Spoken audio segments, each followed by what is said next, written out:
Well, could you be a first-time home buyer and maybe not even know it? Today we're going to take a look. Stay tuned for Prudent Money.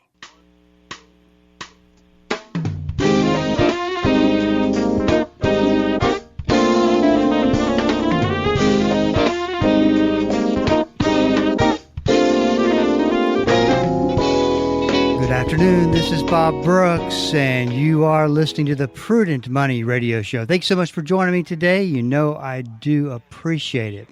Well, today there are so many people who would love to be a first-time home buyer, yet they do the quick math and come to the conclusion that it would just never work out.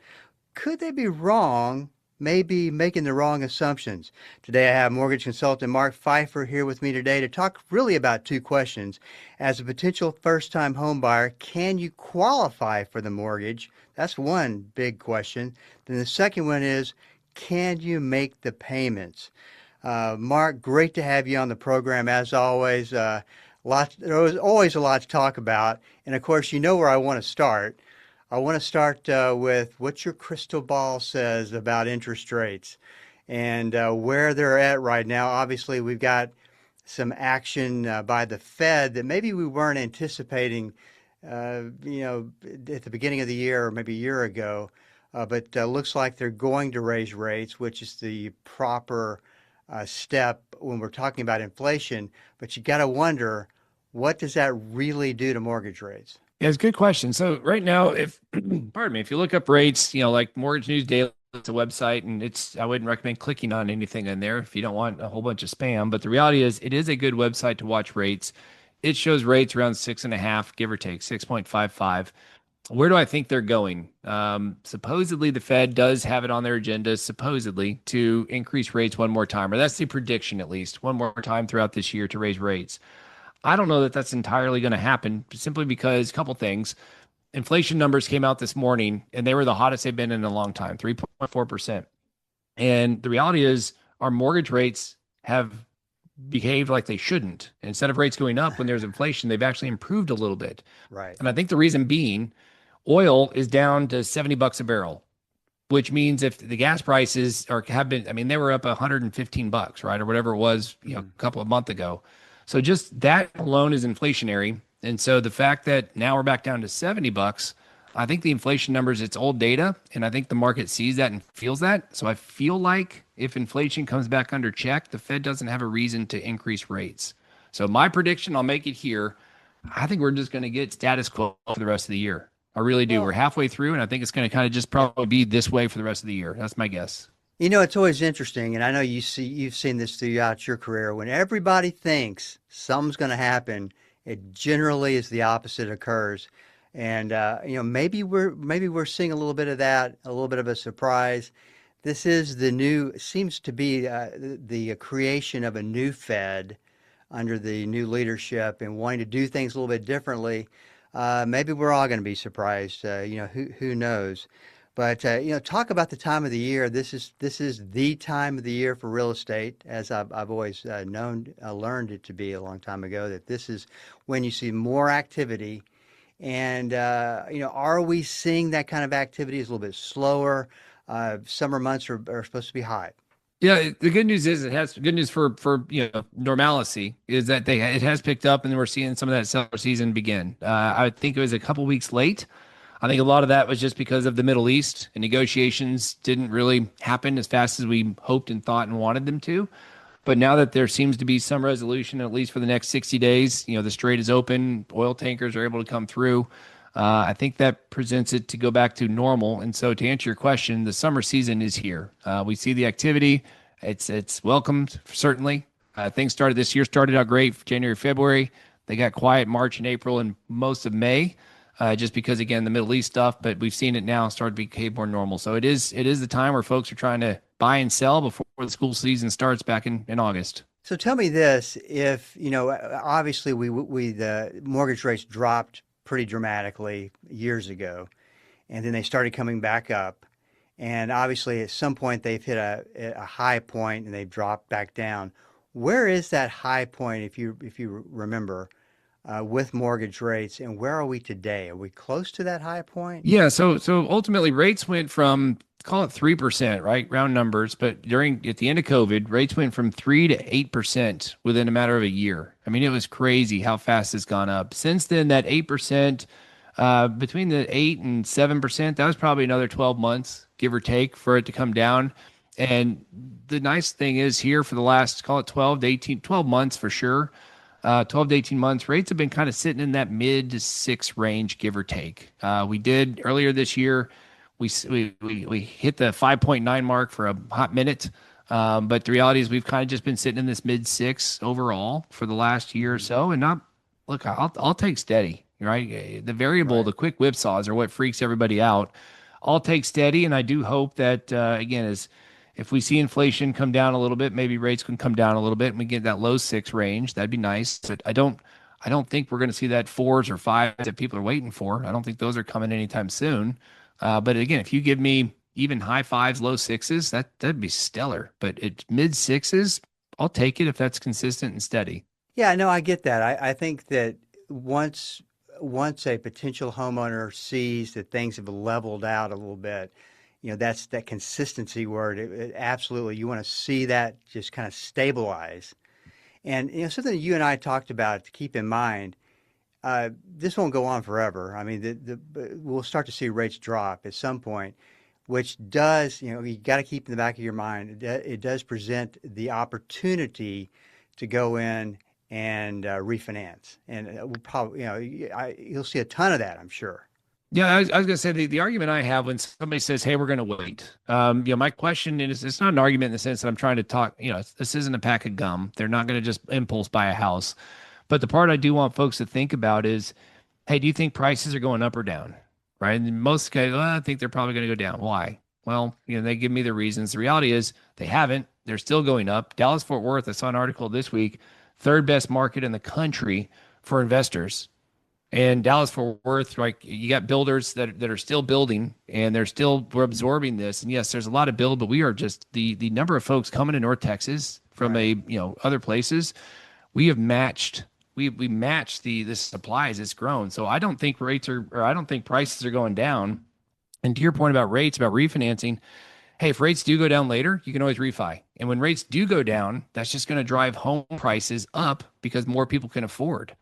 But let's say rates never go down and all they do is go up. Well, then it's the best time to buy because rates are as low as they're going to be. So either way, it's a good time to buy. I do think historically, you're going to continue to see housing get more expensive here in North Texas just because we are such a, well-diverse demographic, economic, whatever it is. So I do think we're going to continue to see house prices rise and yeah, get in today and you can always refinance later.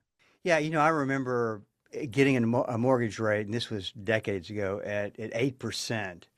And over the period of maybe 3 or 4 years, literally refinancing maybe three times, got it all the way down to three something, which is just was just amazing. I think we're so far removed from that, people forget that that can happen. Things cycle. And I was thinking about this, Mark, from the standpoint of a cycle going and an investment like real estate that kind of goes through that cycle. And I feel like, and I haven't felt like this until really just recently, that we're kind of going through that last phase, which means the road to recovery is on the other side of that. I would like to think so. I hope so. Right. At the end of the day, we've been good here in Dallas. We've not been great. We've not been bad. I think we have a healthy balance in terms of inventory. I know the Northeast, for example, you can't buy a home in the Northeast. Like it's just locked down and nobody's selling. So at least here we have the land and the ability to build, which helps keep affordability, relatively. I know people will say, man, it's not affordable, but I think ultimately we're coming out on the other side, and as long as people feel good about their jobs and inflation stays low, again, that's all. Those are the two biggest components to making sure rates stay good and that people can buy homes. Well, we'll see what happens, right? That's really the Time will bottom line. tell. We'll But we'll be here to see it regardless of how it plays out. I will say this though, and I think you're absolutely right. Good enough. Things are good enough to stabilize the entire market. So that's a blessing in itself. And there's a lot of markets that aren't that way, and that's a tough one. Let's talk a little bit about the first time home buyers. Lots of them out there. They're all renting. and just want to get out of that rental, want to buy, have the dream of home ownership. And I got to thinking about this, is that it would seem to me, and you said, yeah, Bob, this is the case, but it would seem to me that a lot of times people who are renting, wanting that first time home, and or be a first time buyer, and just coming to the general conclusion that this ain't going to happen for me. I don't have this, or I don't have a great credit score, or I got this mark on my credit report. When truth be told, they haven't gone through the process of sitting down with somebody like yourself, and which I don't get, because you can clear up a lot of this confusion by looking at the real numbers, but that they've not done that. And if they did that, they might be really surprised on the back end what they can do. And this is a message you and I both want to make sure people understand. Go take a look at your numbers. No mortgage consultant is going to turn you away for wanting to do that. Worst case scenario, you can find out what you have to do and how long it's roughly going to take you to get there. And now you've got maybe a 5 to 6 month game plan ahead of you. Well, I think that's exactly right, Bob. Is get a plan. I mean, at the end of the day, here's what I would tell you: the everything we're probably about to talk about for the next however long this show is going to last. Um, if you want to buy a house, dream and goal is to buy a house, whether it's this month, this year, next year, this decade, I don't care. But if you want to buy a house anytime in your future, talk to a mortgage professional today and just have the conversation. And if you do the loan application, they pull credit, you can do soft pull so it doesn't hurt your credit. And the worst case scenario is a no, not yet. Yeah. Right? It's not a no forever. It's just a not yet. If there's credit issues or if there's income stuff to address or whatever it may be, but get a plan in place. At the end of the day, it's not a no. It's just a not yet. And that's where you just got to get that plan. But I think to your point, the reason why you bring this up, more people can probably qualify than they know. Folks just will discount themselves and say, no, I can't because of X. Well, the reality is there's a lot of programs out there and there's a lot of different ways to make things happen. And the average homeowner has a 45 times greater net worth than the average renter, because homeownership is so powerful in terms of appreciation and paying off that debt, the tax advantages. So I agree. Don't discount yourself. If you want to buy a house anytime in the future, whether it's next year or 3 years from now, have a conversation today to figure out where you are and get a plan in place. Yeah, I think I want to keep coming back to these two questions. Can you because they're two very separate questions. Can you qualify, which is really what we're focusing in on, and then can you make the payment? Is it affordable at these interest rates? I mean, there's obviously two totally different things you got to look at. One of the interesting things and you and I talked about this yesterday, is that you've been paying out that rental income, that high rental income, and you never stop to think, well, how does that translate into, I mean, what I'm already used to paying, into covering a mortgage? And you might be shocked that, yes, I can afford the payment. It's wild. I agree with you. There's folks and look, downtown Dallas is great. Lots to do, especially if you're in the earlier stages of life. Wonderful nightlife, and it's certainly nice to have a quick Uber home. But the reality is, there's folks that we see paying $4,000, $5,000, $6,000 a month in rent, and maybe their half is only like $2,000 or something, $2 or $3,000. But the reality is, they got a roommate. That's a substantial like rent payment that you get nothing for it, as opposed to you can actually use that and, to your point, buy a home. The payments could Right. be comparable. Who knows? In some cases, the payment may be a little higher, a little lower. But the reality is, you're putting a ton of money towards rent. And I understand there is a moment in time. Like, it's in your early 20s, it's fun to go be carefree, rent, and live downtown and have the nightlife and all this stuff. But at some point, your financial future does need to be addressed. And homeownership is a phenomenal way for the right folks. And again, I'm not saying it's for everybody, but I think it's a phenomenal opportunity to buy. Here's Fort Worth. It's a very, very great market, historically fantastic market. But I think it certainly beats renting every day of the week, in my opinion. But I think that's where people just need to, again, have the conversation to see what you can do. Well, let's talk about the kind of the one-time risk that not everybody really faces, but you may be facing, versus the basics. And let's start off with the basics. You talk about your income ratios, your debt ratios. Go through that, because now I would assume if the basics aren't there, you've probably, and you tell me, you've probably diminished your chances quite a bit. Yeah, Is that here's true or not true? it is in the sense that I'll even take a step back and flip it to more of a feel as opposed to let's take the mortgage hat off. I would just, my question to somebody that's listening to this and say, they might be thinking, I want to be a homeowner soon.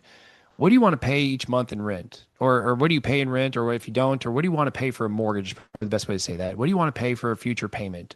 And it's really interesting, Bob, now versus pre-mortgage meltdown. So, you and I have known each other for a long time. So before the mortgage meltdown, back in 07, 08, people would call me back then and be like, how much house can I afford? In today's world, they typically call me and say, I want my payment to be X. And we then work backwards to figure that out. So I think it's really important just in your budget to say, man, I feel comfortable paying X per month. Well, let us then figure out what that equates to. And then we will then put the mortgage hat on, say that works or doesn't work. But most of the time, I find that most people are in tune with their finances enough to know that where they feel comfortable. Because to your point, just because you can doesn't mean you should. Because you Right. can afford a Right. home Right. of $1 million doesn't mean you should go buy $1 million home. So figure out what you want, where your threshold, where your pain points are to say, man, I don't want to spend above X. Even if you can, don't do it. But figure out where that is. And then the mortgage professional can help you decide this makes sense or this doesn't make sense at these numbers. Yeah, let me say this too, just jump in on that because a very, very important point that you just made, and I think also uncovers is that mortgage consultant really wanting the best thing for me, or are they going to say, "Oh yeah, you can absolutely afford that. In fact, let's qualify you for a couple hundred more thousand because I think you can qualify for that too." Big red flag. Yeah, I think that is huge, right? Because that does come down to the person you work with, right? Work with somebody you know, you like, you trust. And if you don't know them, I understand you may not have a best friend that's in the mortgage business. Get to know somebody, whether it's their online testimonies, whether it's their just online presence, or just talk to them as humans. Make sure you figure out you got somebody that does have your best interest at heart. Because here's what I often find, Bob, and here's what our team does. If somebody comes to me and says, "I think I want to buy a home for 400 grand," cool.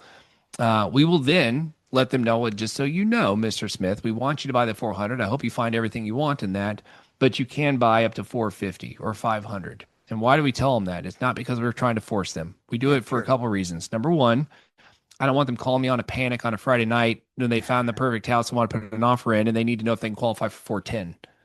Right. So it's like, I want to just kind of make sure they have that. But number two, oftentimes they just need to know where their range is so that if they Yes. just can't find this that meets those check boxes, it's their decision to make. Now, ultimately, I say have your budget. That's why I say start first. You tell me what you want to spend, and I'll remind you throughout the process what you said is you don't want to spend more than X because it's really easy to go out and see that house that's got the extra media room and this, that, and the other, and all of a sudden your 400 is 500. But if that's not what you wanted, think of what you want before you get the emotions wrapped into it. I think that is such a key piece to the buying the home. Figure out what you want and stick to your guns if that's truly what you want. I think that is so important because a mortgage guy is going to say, yeah, you can buy the 500. Doesn't mean you should. Well, let's talk a little bit about the rent payment itself. These can be, as we discussed, big payments. Looking at correct me if I'm wrong, looking at the debt to income ratio, does that rental payment come into play during at that ratio? Because I think a lot of people think that it does. No, ultimately the DTI. I mean, people say, how much can I afford? That DTI is that number one factor. And so DTI, debt to income. So what does that mean? Your monthly debt obligations. So let's say that you're going to have a $3,000 mortgage payment all in, right? Taxes, insurance, all that stuff. And you got another $1,000 car payment and maybe $200 worth of minimum credit card payments. So that's $4,200 a month. Well, if somebody makes 10 grand gross income, meaning pre-tax, so taxes don't come into it, just whatever. If somebody makes $120,000 a year and they make 10 grand a month, their debt ratio, take all those debts I just mentioned, the 4,200 and divided by the 10 grand, that's a 42% DTI. That's totally good. That's a thumbs up, green light. Typically, generically speaking, 45% or less is good. But here's what I would say. If you're like, man, I'm just not understanding, or hey, that was pretty quick, let the mortgage person help you. A mortgage professional can do that with you and for you, and then they can go through your credit, they can go through your assets, they can go through your income and get a game plan. Knowing what you can and can't do is really the power. And if you can't do it today, I promise you can get a game plan that says, here's how to get where you want to be, whether it's 6 months or 6 years, get that game plan for how to get where you want to be. So talking about the debt to income ratio. Let's talk a little bit about the person who's got a lot of debt, who's absorbed a lot of debt. They're able to make their payments. Maybe they're in just underneath that ratio where they're supposed to be. How does the mortgage underwriter look at that? Yeah, this is a great question because I think I'm going to answer your question directly about the mortgage piece, but I do have an opinion on this as well. And my opinion is that I don't have an opinion, and I'll explain what I mean by that. Somebody calls and says, "Hey, I got all these debts." Look, as a mortgage industry, we're going to look at the minimum obligations showing up on the credit report. So you can have a $10,000 credit card, balance. If it's 400 a month, we're just going to qualify you on the 400 a month. If you qualify, you qualify. We move on. Like it's a number. The part that the question you didn't ask, but this is my, I'd like to at least voice this because I think it's really important. Some folks will say, "Man, I want to get all this credit card debt, out from under me before I go buy a home." I think that's noble, and I think there are cases where that makes sense. But if it's, if somebody's got $30,000 of credit card debt and they're going to pay that off in 7 years, I'd really say, man, is it really worth waiting? Because at the end of the day, you do have to pay rent. You got to live somewhere, and you actually can build equity being a homeowner and get tax deductions. And while, it may not be accelerating that payoff, there are so many instances that we can, again, 45 times the net worth of a renter because equity comes up. There's so many instances where we do cash out refis where people can take out the equity of the home and push reset on their balances in life and push zero. So I think it's going to be case by case. There's no fine. I can commend somebody if they want to wait, but don't use that as the excuse not to buy a home. If it's a plan and there's a purpose and there's a way, but that's where that gray area where I don't think any mortgage person can give a hard, here's what to do, because it's going to be case by case.